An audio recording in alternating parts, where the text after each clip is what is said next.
Taurus is the natural second house of wealth, finances, family.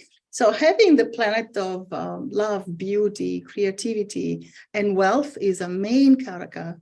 He's a male. He's a main karaka of wealth. So that means a main representative of wealth and everything, jewelry, beauty, artwork, really like the fine arts, etc.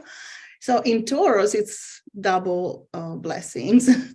So definitely Venus gives great results. So I will be explaining how to use the energy of Venus.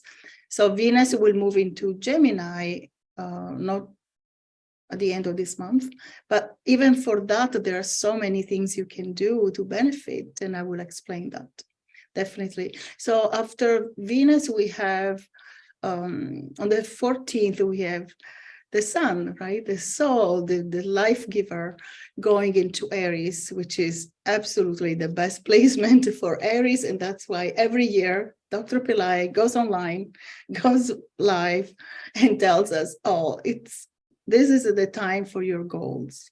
Even in seminars, I remember him talking a lot about the sun and all the blessings you can get during this period if you know what to do, how to pray to the sun, or how to ask for a favor, or how to use the energy. Sometimes you don't even need to talk to the planets, because that's the job of Vedic astrologers or rishis or gurus, etc.